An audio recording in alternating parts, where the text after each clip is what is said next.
ಸ್ನೇಹಿತರೆ, ಒಮ್ಮೆ ನಾನು ಮಂತ್ರಾಲಯಕ್ಕೆ ಹೋಗಿದ್ದೆ. ಬರಬೇಕಾದ್ರೆ ನಾನು ದಾವಣಗೆರೆ ರೀಚ್ ಆಗಬೇಕಿತ್ತು. ಸೊ ನಂಗೆ ಮಂತ್ರಾಲಯದಿಂದ ದಾವಣಗೆರೆಗೆ ಯಾವುದೇ ರೀತಿ ಡೈರೆಕ್ಟ್ ಬಸ್ಗಳು ತುಂಬ ಇಲ್ಲ. ಅಂದರೆ ರೇರು, ಯಾವಾಗ ಒಂದು ಬೆಳಿಗ್ಗೆ ಒಂದು ಅಥವಾ ಮಧ್ಯಾಹ್ನದ ಮೇಲೆ ಅದರಲ್ಲಿ ಡೈರೆಕ್ಟ್ ಹೋಗೋದು ಮಾತ್ರ ತುಂಬ ಅಂದರೆ ತುಂಬ ಕಡಿಮೆ. ನನ್ನ ಅದೃಷ್ಟ ಅವತ್ತೊಂದು ಬಸ್ಸು ನನಗೆ ಡೈರೆಕ್ಟ್ ದಾವಣಗೆರೆಗೆ ಹೋಗೋಕ್ಕೆ ಸಿಕ್ತು.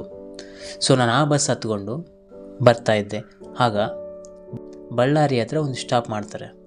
ಅಲ್ಲಿ ತುಂಬ ಜನ ಇರ್ತಾರೆ. ಬಸ್ ಬಂದ ತಕ್ಷಣ ಮುಗಿ ಬಿದ್ದು ಬಿಡ್ತಾರೆ. ಕಿಟಕಿಲೆಲ್ಲ ಬ್ಯಾಗ್ಸ್ ಕೊಡ್ತಾರೆ, ಕವರ್ ಕೊಡ್ತಾರೆ, ಬಟ್ಟೆ ಕೊಡ್ತಾರೆ, ಸೀಟ್ ಎಲ್ಲೆಲ್ಲಿ ಖಾಲಿ ಇದೆಯೋ ಎಲ್ಲ ಹಾಕೋಕೆ ಹೇಳಿ. ಅದೇ ರೀತಿ ನನ್ನ ಕಿಟಕಿ ಪಕ್ಕದಲ್ಲಿ ಒಬ್ಬ ವ್ಯಕ್ತಿ ನನಗೊಂದು ಕವರ್ ಕೊಡ್ತಾರೆ. ಸರ್, ನಿಮ್ಮ ಪಕ್ಕದಲ್ಲಿ ಸೀಟ್ ಖಾಲಿ ಇದ್ರಿ ಹಾಕಿ ಅಂತ. ಸೊ ನಾನು ಇಸ್ಕೋತೀನಿ, ಯಾಕಂದ್ರೆ ನನ್ನ ಪಕ್ಕದಲ್ಲಿ ಇನ್ನೊಂದು ಸೀಟ್ ಖಾಲಿ ಇರುತ್ತೆ, ನಾನು ಇಸ್ಕೋತೀನಿ. ಅವ್ರ ಕವರ್ ನನ್ನ ಪಕ್ಕದಲ್ಲಿರೋ ಸೀಟಲ್ಲಿ ಇಟ್ಟೆ. ಸೊ ಅವರು ಅಷ್ಟು ಜನಗಳ ಮಧ್ಯೆ ನುಗ್ಕೊಂಡು ಒಳಗಡೆ ಬಂದು ಆ ಸೀಟಲ್ಲಿ ಕೂತ್ಕೊಂಡ್ರು. ಎಲ್ಲಿಗೆ ಹೋಗ್ತಾ ಇದ್ದೀರಿ ಸರ್ ಅಂತ ಕೇಳಿದರು. ಸರ್, ನಂಗೆ ದಾವಣಗೆರೆ ಹೋಗ್ತಾ ಇದ್ದೀನಿ. ಇದೇ ರೀತಿ ನಮ್ಮ ಮಾತುಕತೆ ಶುರುವಾಯಿತು. ನಾನು ಬಂದಿರೋ ಉದ್ದೇಶ, ನಾನು ರಾಯರ ಭೇಟಿಯಾಗಿ ಊರಿಗೆ ಹೋಗ್ತಾ ಇರೋ ವಿಚಾರನ ಅವ್ರಿಗೆ ಹೇಳಿದೆ. ಆಗ ಅವರ ಜೀವನದಲ್ಲಿ ರಾಯರಿಂದ ಆದಂತಹ ಒಂದು ಅನುಭವವನ್ನು ಅವ್ರು ನನ್ನ ಹತ್ರ ಹೇಳಿದರು.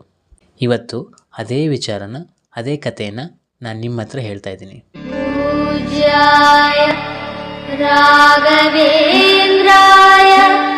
ಸತ್ಯಧನ್ಮರತಾಯ ಚ ಭಜತಾಂ ಕಲ್ಪವೃಕ್ಷಾಯ ನಮತಾಂ ಕಾಮಧೇನವೇ. ಅವ್ರದ್ದು ಊರು ಬಂದು ಹಾಸನದ ಹತ್ರ ಒಂದು ಪುಟ್ಟ ಹಳ್ಳಿ ಅಂತ ಹೇಳಿದರು. ಅವ್ರ ಮನೇಲಿ ಅವ್ರ ತಂದೆ, ತಾಯಿ ಮತ್ತು ಮಾಧವ ಅವ್ರ ತಂಗಿ, 4 ಜನದ ಪುಟ್ಟ ಕುಟುಂಬ ಇದು. ಇವ್ರು ಬಂದು ತಂದೆ ತಾಯಿ ಮಕ್ಕಳಿಗೆ ಎಜುಕೇಷನ್ ಕೂಡ ಕೊಡಿಸಿದ್ರು. ಅದು ಸಾಲದಲ್ಲೇ ಕೊಡಿಸಿರುವಂಥದ್ದು. ಅವರ ಕಾಲೇಜ್ ಖರ್ಚು, ಬುಕ್ಸು, ಪೆನ್ನು ಪ್ರತಿಯೊಂದೂ ಅವ್ರ ಸ್ವಂತ ದುಡಿಮೆಯಿಂದ ಯಾವುದೂ ಮಾಡೋಕ್ಕಾಗಿಲ್ಲ. ಯಾಕಂದರೆ ಅಷ್ಟು ಕೂಲಿ ಕೆಲಸ ಮಾಡಿಕೊಂಡು ಮನೆ ಜೀವನಕ್ಕೂ ಅವರು ಮಾಡ್ತಿದ್ದಂಥ ಕೆಲಸಕ್ಕೂ ಅಚ್ಚುಕಟ್ಟಾಗಿ ಕರೆಕ್ಟಾಗಿತ್ತು. ಬಟ್ ಎಜುಕೇಷನ್ ಅಂತ ಬಂದಾಗ ಅವರಿಗೆ ಬೇಕಾದ ಸವಲತ್ತಿಗೋಸ್ಕರ ಅವ್ರು ಸಾಲ ಮಾಡಿದರು. ಅವ್ರು ದುಡಿತಿದ್ದಂಥ ದುಡಿಮೆ ಅವ್ರ ಮನೆ ಬಾಳ್ವೆಗೆ ಕರೆಕ್ಟ್ ಆಗ್ತಿತ್ತು. ಸೊ ಇವ್ರ ಎಜುಕೇಷನ್ಗೋಸ್ಕರ ಅವ್ರು ಸಾಲ ಮಾಡಿದರು. ಮಾಧವ ಕೂಡ ಕಾಲೇಜ್ಗೆ ಹೋಗ್ತಾ ಮಿಕ್ಕಿದ ಟೈಮಲ್ಲಿ, ರಜೆ ಟೈಮಲ್ಲಿ ಕೆಲಸ, ಊರಲ್ಲಿ ಚಿಕ್ಕ ಪುಟ್ಟ ಕೆಲಸಗಳು ಸಿಕ್ಕರೆ ಕೆಲಸ ಮಾಡ್ಕೊತಿದ್ರು. ತಂದೆ ತಾಯಿಗೆ ಹೆಲ್ಪ್ ಮಾಡ್ತಾಯಿದ್ರು. ನಂತರ ದಿನಗಳಲ್ಲಿ ಅವ್ರ ತಂಗಿದು ಮದುವೆ ಫಿಕ್ಸ್ ಆಗಿ ಮದುವೆ ಆಗುತ್ತೆ. ಅದು ಕೂಡ ಸಾಲದಲ್ಲೇ ಆಗುತ್ತೆ. ಸೊ ಮನೆಯಲ್ಲಿ ಸಾಲದ ಹೊರೆ ಜಾಸ್ತಿ ಆಗ್ತಾ ಹೋಗುತ್ತೆ. ನಂತರ ಮಾಧವ ತನ್ನ ಎಜುಕೇಷನ್ ಕಂಪ್ಲೀಟ್ ಆದ ತಕ್ಷಣ ಬೆಂಗಳೂರಿಗೆ ಹೋಗ್ತಾರೆ. ಬೆಂಗಳೂರಿಗೆ ಹೋಗಿ ಅಲ್ಲಿ ಕೆಲಸ ಹುಡುಕೋಕೆ ಶುರು ಮಾಡ್ತಾರೆ. ಆದರೆ ಅವ್ರಿಗೆ ಹೋದ ತಕ್ಷಣ ಯಾವುದೇ ರೀತಿ ಕೆಲಸ ಸಡನ್ನಾಗಿ ಸಿಗೋದಿಲ್ಲ. ತಕ್ಷಣ ಯಾವ ಕೆಲಸನೂ ಸಿಗಲ್ಲ. ಅವರ ಗೆಳೆಯರು ಅಲ್ಲಿ ರೂಮ್ ಮಾಡ್ಕೊಂಡಿರ್ತಾರೆ. ಅಂದರೆ ಅವ್ರಿಗಿಂತ ಮುಂಚೆ ಅಲ್ಲಿ ಸೆಟಲ್ ಆಗಿರುವಂಥ ಗೆಳೆಯರಿರ್ತಾರೆ. ಅವರ ಒಂದು ಕಾಂಟ್ಯಾಕ್ಟ್ ಮೇಲೆ ಹೋಗಿರ್ತಾನೆ. ಅವ್ರ ರೂಮಲ್ಲೇ ಸ್ಟೇ ಆಗಿ ಒಪ್ಕೊತಾನೆ, ಶೇರಿಂಗಲ್ಲಿ. ನಂತರ ಜಾಬ್ ಹುಡ್ಕೋದು ಮತ್ತು ಮನೆಗೆ ಹಣ ಕಳಿಸೋದು ಎರಡೂ ಮ್ಯಾನೇಜ್ ಮಾಡಬೇಕಿತ್ತು. ಸೊ ಅವರೇ ಮಾಡ್ತಾರೆ, ಸಂಜೆ ಟೈಮಲ್ಲಿ ಸ್ವಿಗ್ಗಿ ಡೆಲಿವರಿ ಬಾಯ್ ಆಗಿ ಕೆಲಸಕ್ಕೆ ಸೇರ್ಕೋತಾರೆ.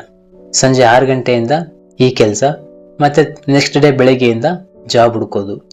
ಈ ಕೆಲಸ ಮಾಡಿ ಬಂದಿರೋ ಹಣದಲ್ಲಿ ಮನೆಗೆ ಕಳಿಸೋದು ಮತ್ತು ರೂಮು ಅವ್ರ ಸ್ವಂತ ಖರ್ಚು, ಇದಿಷ್ಟು ಮ್ಯಾನೇಜ್ ಮಾಡಬೇಕಿತ್ತು.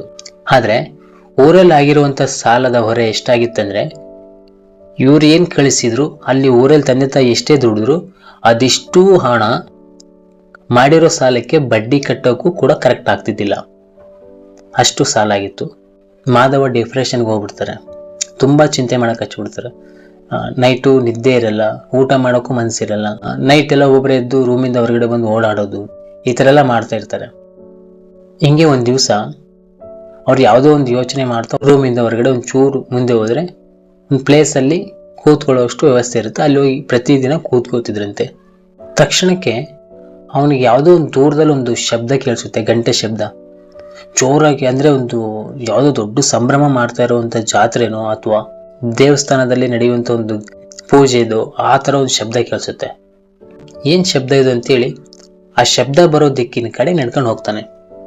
ಹೋಗ್ತಾ ಹೋಗ್ತಾ ಹೋಗ್ತಾ ಅವನಿಗೆ ಎಲ್ಲಿ ಹೋಗ್ತಿದ್ದೀನಿ ಪ್ರಜ್ಞೆನೂ ಇರಲ್ಲ. ಅವನು ಹೋಗಿ ಕೊನೆಗೆ ಆ ಶಬ್ದ ಬರ್ತಿದ್ದು ಅಂತ ಒಂದು ಸ್ಥಳ ತಲುಪ್ತಾನೆ. ಅವನು ತಲುಪಿದ ತಕ್ಷಣ ಆ ಶಬ್ದ ಯಾವುದೂ ಇರಲ್ಲ, ನಿಶ್ಶಬ್ದ. ಟೈಮ್ ನೋಡ್ತಾನೆ, ರಾತ್ರಿ 12:30. ಅವನು ಬಂದು ತಲುಪಿರೋ ಜಾಗ ಬೃಂದಾವನ, ಅಂದರೆ ರಾಯರ ಒಂದು ಮಠ. ಆ ಮಠದ ಆವರಣದಲ್ಲಿ ಅವನು ಬಂದು ನಿಂತ್ಕೊಂಡಿರ್ತಾನೆ. ಅಷ್ಟೊತ್ತಲ್ಲಿ ಅಲ್ಲಿ ಯಾರು ಇರಲ್ಲ, ನಿಶ್ಶಬ್ದ. ಸುತ್ತಮುತ್ತ ನೋಡ್ತಾನೆ, ಯಾರು ಇಷ್ಟೊತ್ತು ಗಲಾಟೆ ಆಗ್ತಾ ಇತ್ತು, ಇಷ್ಟೊಂದು ಗಂಟೆ ಶಬ್ದ ಕೇಳ್ತಿತ್ತು, ಒಂದು ಶಬ್ದನೂ ಇಲ್ಲ. ಒಳಗಡೆಯಿಂದ ಏನಾದ್ರು ಬರ್ತಾ ಇರ್ಬೋದೇನಂತೇಳಿ ಮಠದೊಳಗಡೆ ಹೋಗೋಕೆ ಒಂದು ಜಾಗ ಇರುತ್ತೆ, ಆ ಜಾಗದಲ್ಲಿ ಹೋಗಿ ನಿಂತ್ಕೊಂತಾನೆ ಮಠದೊಳಗಡೆ. ಅಲ್ಲಿ ಯಾರು ಇರಲ್ಲ. ಅಲ್ಲಿ ನೋಡ್ತಾನೆ, ಯಾರು ಇಷ್ಟೊಂದು ಗಲಾಟೆ ಇತ್ತು, ಇನ್ನು ಏನಿಲ್ಲ, ನಿಶ್ಶಬ್ದ ಇದೆ, ಮತ್ತೆ ಬೇರೆ ಎಲ್ಲರ ಜಾಗ ಇದೆ ಇನ್ನೊಂದು, ಅಥವಾ ಸುತ್ತಮುತ್ತ ಬೇರೆ ಯಾವ್ದಾರ ಜಾಗ ಬಿಟ್ಟು ಇಲ್ಲಿಗೆ ಬಂದಿದ್ದೀನ ಅಂತ ಯೋಚನೆ ಮಾಡ್ತಿರ್ಬೇಕಾದ್ರೆ ಅವನ ಕಾಲ ಹತ್ರ ಒಂದು ಚೀಟಿ ಬಂದು ಗಾಳಿಗೆ ಕಾಲಿಗೆ ಬಡಿಯುತ್ತೆ. ಕೆಳಗಡೆ ನೋಡಿ ಆ ಚೀಟಿ ತಗೊಂತಾನೆ. ಆ ಚೀಟಿ ತೆಗೆದು ನೋಡಿದ್ರೆ ಅವನಿಗೆ ಆಶ್ಚರ್ಯ ಆಗುತ್ತೆ. ಅದರಲ್ಲಿ ಬರ್ದಿದ್ದು ಒಂದೇ ಲೈನು, ಎಲ್ಲಿಗೆ ಓಡ್ತಾ ಇದ್ದೀಯಾ, ಎಲ್ಲೂ ಹೋಗ್ಬೇಡ, ನೀನ್ ಇಲ್ಲೇ ಇರು. ಇದಿಷ್ಟೇ ಲೈನ್ ಬರ್ದಿತ್ತು. ಕೆಳಗಡೆ ಮಾಧವ ಅಂತ ಬರ್ದಿತ್ತು. ಅವನಿಗೆ ಆಶ್ಚರ್ಯ ಆಗುತ್ತೆ. ಅಲ್ಲ, ಇಲ್ಲಿ ನನಗೆ ಗೊತ್ತಿರೋ ಫ್ರೆಂಡ್ಸ್ ಇರೋದು 4-5 ಜನ, ಅವರಿಗೆ ಬಿಟ್ರೆ ನನ್ನ ಹೆಸರು ಯಾರಿಗೂ ಗೊತ್ತಿಲ್ಲ.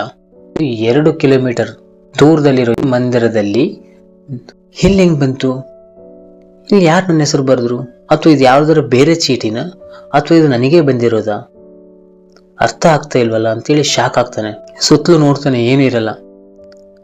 ರಾಯರು ಬೃಂದಾವನದ ಕಡೆ ನೋಡ್ತಾನೆ. ಆ ಕ್ಷಣಕ್ಕೆ ಅವನಿಗೆ ರಾಯರು ಬೃಂದಾವನದಲ್ಲಿ ಒಂದ್ ರೀತಿ ಬೆಳಕಿನ ರೀತಿ ಅವನಿಗೆ ಅವನ ಮೈಂಡಲ್ಲಿ ಭಾಸವಾಗುತ್ತೆ. ರಾಯರು ಬೃಂದಾವನದ ಹತ್ರ ಒಂದು ಬೆಳಕು ಬಂದಿರೋ ರೀತಿ ಅವನಿಗೆ ಅನ್ಸುತ್ತೆ. ಕಣ್ಣು ಮುಚ್ಚಿ ಕಣ್ ತೆಗೆದ್ರೊಳಗಡೆ ಮತ್ತೆ ನಾರ್ಮಲ್ ಆಗಿ ಹೆಂಗಿತ್ತು ಹಂಗೆ ಇರುತ್ತೆ. ಅವನಿಗೆ ಆ ಕ್ಷಣಕ್ಕೆ ಏನ್ ಹೇಳ್ಬೇಕು ಏನ್ ಮಾಡ್ಬೇಕಂತ ಗೊತ್ತಾಗಲ್ಲ. ಆ ಚೀಟಿ ತಗೊಂಡು ವಾಪಸ್ ರೂಮ್ಗೆ ಹೋಗ್ತಾನೆ. ರೂಮ್ಗೆ ಹೋದ ತಕ್ಷಣ ಫ್ರೆಂಡ್ಸ್ ಯಾರಿಗಾರು ಹೇಳೋಣ ಅಂತ, ಹೇಳೋ ಬೇಡ ಅನ್ನೋ ಒಂದು ಅಮ್ಮನ ಹತ್ರನೇ ಹೇಳ್ಬಿಡೋಣ ಅಂತೇಳಿ ಅವ್ರ ತಾಯಿಗೆ ತಿರ್ಗಾ ದಿನ ಬೆಳಿಗ್ಗೆ ಹೇಳ್ತಾನೆ. ಅಮ್ಮ, ನಿನ್ನೆ ರಾತ್ರಿ ನಾನು ಹಿಂಗೆ ಹೊರಗಡೆ ಹೋಗಿದ್ದೆ, ಹೋಗ್ತಾ ಇರ್ಬೇಕಾದ್ರೆ ಎಲ್ಲೋ ಗಂಟೆ ಶಬ್ದ ಕೇಳಿಸ್ತು. ಆ ಗಂಟೆ ಶಬ್ದ ಎಲ್ಲಿ ಬರ್ತಾ ಇದೆ ಅಂತೇಳಿ ಹೋದೆ, ಅದು ರಾಯರ ಮಠದ ಹತ್ರ ಕರ್ಕೊಂಡು ಹೋಯ್ತು. ಅಲ್ಲಿಗೆ ಹೋಗಿ ನೋಡ್ತೀನಿ, ಯಾವ ಶಬ್ದನೂ ಇಲ್ಲಮ್ಮ, ಏನಿಲ್ಲ. ಒಳಗಡೆ ಹೋಗಿದ್ರೆ ಅಲ್ಲೂ ಶಬ್ದ ಇಲ್ಲ. ಕೆಳಗಡೆ ನನ್ನ ಕಾಲಿಗೆ ಒಂದು ಚೀಟಿ ಬಂದು ಬಡೀತು. ಆ ಚೀಟಿ ತಗೊಂಡು ಓದಿದ್ರೆ ಅದರಲ್ಲಿ ಎಲ್ಲಿಗೆ ಹೋಗ್ತಾ ಇದ್ದೆ, ಎಲ್ಲಿಗೂ ಹೋಗ್ಬೇಡ, ನೀನ್ ಇಲ್ಲೇ ಇರು ಅಂತೇಳಿ ಕೆಳಗಡೆ ನನ್ನ ಹೆಸರು ಬರ್ದಿದೆ ಅಮ್ಮ. ಅವ್ರ ತಾಯಿ ರಾಯರ ಭಕ್ತೆ. ಆಕೆ ಗೊತ್ತಿದೆ ಇದು ರಾಯರ ಕೆಲಸ, ರಾಯರೇ ನನ್ನ ಮಗನಿಗೆ ಈ ಕೆಲಸ ಮಾಡಿಸಿದ್ದಾರೆ. ಆಗ ಆಕೆ ಹೇಳ್ತಾಳೆ, ಮಗ, ನಂಗೂ ಅದ್ರ ಬಗ್ಗೆ ಅಷ್ಟೊಂದು ಗೊತ್ತಾಗಲ್ಲ, ನೀನು ಯಾವುದಕ್ಕೂ ಒಂದ್ಸರಿ ಮಂತ್ರಾಲಯಕ್ಕೆ ಹೋಗಿ ಬರ್ತೀಯಾ, ಅಲ್ಲಿ ಯಾರನ್ನಾದ್ರೂ ಕೇಳು ಹಿರಿಯರನ್ನ, ಅವ್ರು ಹೇಳ್ಬೋದು ನಿಂಗೆ ಇದು ಯಾಕೆ ನಿಂಗೆ ಇದು ಈ ತರ ಆಗಿದೆ ಅಂತ. ಅವ್ರ ತಾಯಿ ಮಾತು ಅವನಿಗೆ ಸರಿ ಅನ್ಸುತ್ತೆ. ಅವ್ರ ತಾಯಿ ಮಾತಂತೆ ಅವನು ಅವತ್ ರಾತ್ರಿನೇ ಮಂತ್ರಾಲಯಕ್ಕೆ ಬಸ್ ಹತ್ತಾನೆ. ಅವತ್ ನೈಟೇ ಅವನು ರಾತ್ರಿ ಬಸ್ ಹತ್ತಿ ಮಂತ್ರಾಲಯಕ್ಕೆ ಹೊರಡ್ತಾನೆ. ತಿರ್ಗಾ ದಿನ ಬೆಳಗ್ಗೆ ಹೊಳೆಯಲ್ಲಿ ಸ್ನಾನ ಮಾಡ್ಕೊಂಡು ರಾಯರ ದರ್ಶನ ಮಾಡ್ಕೊಂಡು ಅಲ್ಲಿರುವಂತ ಹಿರಿಯರ ಹತ್ರ ಅವನು ಸಿಕ್ಕಿರೋ ಚೀಟಿ ಬಗ್ಗೆ ಮತ್ತೆ ನಡೆದಿರೋ ಘಟನೆನ ವಿವರಣೆ ಮಾಡಿ ಹೇಳ್ತಾನೆ. ಆಗ ಅಲ್ಲಿದ್ದಂತ ಅರ್ಚಕರು ಹೇಳ್ತಾರೆ, ರಾಯರು ಯಾರಿಗೂ ಪತ್ರ ಬರೆಯಲ್ಲ, ಆದ್ರೆ ಪತ್ರ ಇರೋ ಕಡೆ ನಿನ್ನನ್ನು ಕರ್ಕೊಂಡು ಹೋಗ್ತಾರೆ. ನಿನ್ ಜೀವನದಲ್ಲಿ ಏನಾಗಿದೆ ಅಂತ ನಂಗೆ ಗೊತ್ತಿಲ್ಲ, ಆದ್ರೆ ನಿನ್ ಜೀವನದಲ್ಲಿ ರಾಯರು ಬಂದಿದ್ದಾರೆ ಅಂದ್ರೆ ಖಂಡಿತ ಮುಂದೆ ಒಳ್ಳೇದಾಗುತ್ತೆ. ನೀನ್ ಏನು ತಲೆ ಕೆಡ್ಸ್ಕೋಬೇಡ, ಯಾವುದ್ರ ಬಗ್ಗೆ ಯೋಚನೆ ಮಾಡಬೇಡ. ನಿನಗೆ ಏನ್ ಕಷ್ಟ ಇದೆಯೋ ಅದಿಷ್ಟು ಕಷ್ಟ ರಾಯರು ನೋಡ್ಕೊಂತಾರೆ. ಅವ್ರ ಕಣ್ಣಿಗೆ ನಿನ್ನ ಕಷ್ಟ ಬಿದ್ದಿದೆ ಅಂದ್ರೆ ಖಂಡಿತ ರಾಯರು ನಿನ್ನನ್ನ ಒಳ್ಳೆ ದಿಕ್ಕಿನ ಕಡೆಗೆ ಕರ್ಕೊಂಡು ಹೋಗ್ತಾರೆ. ಏನು ತಲೆ ಕೆಡ್ಸ್ಕೋಬೇಡ, ನಿಂಗೆಲ್ಲ ಒಳ್ಳೇದಾಗುತ್ತೆ, ಹೋಗು ಅಂತ ಹೇಳ್ತಾರೆ. ಅವ್ರ ಮಾತಿನಂತೆ ಮಂತ್ರಾಲಯದಿಂದ ಸೀದಾ ಮನೆಗೆ ಹೋಗ್ತಾನೆ. ಮಂತ್ರಾಲಯದಲ್ಲಿ ನಡೆದಿರುವಂತ ಅಷ್ಟು ಘಟನೆ ಅವ್ರು ಹೇಳಿದಂತೆ ಎಲ್ಲಾ ಮಾತನ್ನ ಅವ್ರ ತಾಯಿಗೆ ಹೇಳ್ತಾನೆ. ಅವ್ರ ತಾಯಿ ತುಂಬಾ ಖುಷಿ ಪಡ್ತಾಳೆ. ಎಲ್ಲ ಒಳ್ಳೇದಾಗುತ್ತೆ ಮಗ, ನೀನ್ ಏನ್ ಮಾಡ್ತಿದ್ಯೋ ಅದನ್ನ ಶ್ರದ್ಧೆಯಿಂದ ಮಾಡು, ಮುಂದೆ ರಾಯರ್ ನೋಡ್ಕೋತಾರಂತ ಹೇಳ್ತಾಳೆ. ಅಲ್ಲಿಂದ ನೆಕ್ಸ್ಟ್ ಅವ್ನು ಮತ್ತೆ ಬೆಂಗಳೂರಿಗೆ ಹೋಗ್ತಾನೆ. ಒಂದು ದಿನ ಅವ್ನು ಪ್ರತಿ ಸರಿ ಅಪ್ಲೈ ಮಾಡಿ ಕ್ಯಾನ್ಸಲ್ ಆಗ್ತಿದ್ದಂತ ಒಂದು ಕಂಪ್ನಿಯಿಂದ ಫೋನ್ ಬರುತ್ತೆ. ನೀವು ಜಾಬ್ಗೆ ಸೆಲೆಕ್ಟ್ ಆಗಿದ್ದೀರಾ, ಯಾವುದೇ ಇಂಟರ್ವ್ಯೂ ಬೇಡ, ಯಾಕಂದ್ರೆ ನೀವು ಈ ಹಿಂದೆ ಕೊಟ್ಟಿರೋ ಇಂಟರ್ವ್ಯೂ ಮೇಲೆ ಜಾಬ್ ಕೊಡ್ತಾ ಇದ್ದೀವಿ. ಅದಾಗಿ 2-3 ದಿನದಲ್ಲಿ ಅವನು ಜಾಬ್ಗೆ ಜಾಯ್ನ್ ಆಗ್ತಾನೆ.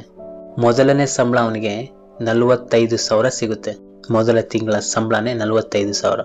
ಅಲ್ಲಿಂದ ಅವನ ಜರ್ನಿ ಸ್ಟಾರ್ಟ್ ಆಗಿ ಇವತ್ತು ಅವನು ತನ್ನ ಊರಲ್ಲಿದ್ದಂಥ ಎಲ್ಲ ಸಾಲ ತೀರಿಸ್ಕೊಂಡು ಮನೆ ಕಟ್ಟಿಸ್ಕೊಂಡು ಅವ್ರ ತಂದೆ, ಅವ್ರ ತಾಯಿ ಮತ್ತೆ ಅವನದೇ ಆದಂಥ ಹ್ಯಾಪಿ ಜೀವನ ಮಾಡ್ತಾ ಇದ್ದಾನೆ. ಇದಿಷ್ಟು ಮಾಧವನ ಜೀವನದಲ್ಲಿ ನಡೆದಂತಹ ಘಟನೆ. ಕೊನೆಯಲ್ಲಿ ಅವನು ಹೇಳ್ದ, ಇದಿಷ್ಟು ರಾಯರ ಕತೆ ನನ್ನ ಜೀವನದಲ್ಲಿ ನಡೆದಿರೋದು. ಆದರೆ ನಿಮಗೆ ಇನ್ನೊಂದು ಆಶ್ಚರ್ಯದ ವಿಚಾರ ಹೇಳ್ತೀನಿ. ನಾನು ಯಾವತ್ತೂ ರಾಯರನ್ನ ಕಲ್ಪನೆ ಕೂಡ ಮಾಡ್ಕೊಂಡಿಲ್ಲ, ರಾಯರನ್ನ ಪೂಜೆ ಮಾಡಿಲ್ಲ, ರಾಯರ ಹತ್ರ ಏನೂ ಬೇಡಿಲ್ಲ, ನಾನು ರಾಯರ ಮಠಕ್ಕೂ ಹೋಗಿಲ್ಲ. ಆದರೆ ನನ್ನ ತಾಯಿ ರಾಯರ ಭಕ್ತೆ, ಅದಷ್ಟು ಗೊತ್ತಿತ್ತು ನನಗೆ. ಅದು ಬಿಟ್ಟರೆ ನಾನು ಯಾವತ್ತೂ ರಾಯರನ್ನ ಪೂಜೆ ಮಾಡೋದಾಗಲಿ ಅಥವಾ ರಾಯರ ಮಠಕ್ಕೆ ಹೋಗೋದಾಗಲಿ ಆ ರಾಯರಿಗೆ ನಡ್ಕೊಳ್ಳೋದಾಗಲಿ ಯಾವುದೂ ಮಾಡಿಲ್ಲ. ಆದರೆ ರಾಯರು ನನ್ನ ಜೀವನದಲ್ಲಿ ಎಲ್ಲ ಕೊಟ್ಟರು. ಅವತ್ತಿಂದ ನಾನು ಇವತ್ತಿನವರೆಗೂ ರಾಯರಿಗೆ ನಡ್ಕೊತಾ ಇದ್ದೀನಿ. ರಾಯರೇ ನನ್ನನ್ನು ಭಕ್ತನಾಗಿ ಸ್ವೀಕರಿಸಿದ ಮೇಲೆ ನಾನು ಯಾಕೆ ಬೇಡ ಅನ್ನಲಿ ಅಂತ ಹೇಳಿದರು.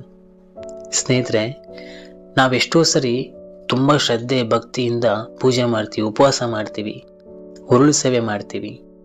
ಎಷ್ಟೇ ಮಾಡಿದ್ರು ನಮ್ಮನ್ನು ಯಾವಾಗ ರಾಯರು ನೋಡ್ತಾರೆ, ಯಾವಾಗ ನೋಡಬೇಕು, ನಮ್ಮ ಹತ್ರಕ್ಕೆ ಯಾವಾಗ ಬರ್ತಾರೆ, ಪ್ರತಿಯೊಂದಕ್ಕೂ ಒಂದು ಸಮಯ ಅಂತ ಇರುತ್ತೆ. ಆ ಸಮಯ ಬಂದಾಗ ನಾವು ಕೇಳದೆ ಇದ್ದರೂ, ನಾವೇನು ಬೇಡದೆ ನಮ್ಮ ಕೆಲಸ ನಾವು ಮಾಡ್ತಾ ಇದ್ರೆ ರಾಯರು ಖಂಡಿತ ಸಮಯ ಬಂದಾಗ ನಮ್ಮ ಹತ್ರ ಬಂದೇ ಬರ್ತಾರೆ. ಕೊನೆಗೆ ನಮ್ಮನ್ನು ಅವರಿರುವಂಥ ಸ್ಥಳಕ್ಕೆ ಕರೆಸ್ಕೊಂಡು ನಮಗೆ ಆಶೀರ್ವಾದ ಮಾಡಿ ಕಳಿಸ್ತಾರೆ. ಇದೇ ರೀತಿ ಇನ್ನೊಂದು ಕತೆ ಜೊತೆಗೆ ಮತ್ತೆ ಬರ್ತೀನಿ. ಓಂ ಶ್ರೀ ಗುರು ರಾಘವೇಂದ್ರಾಯ ನಮಃ.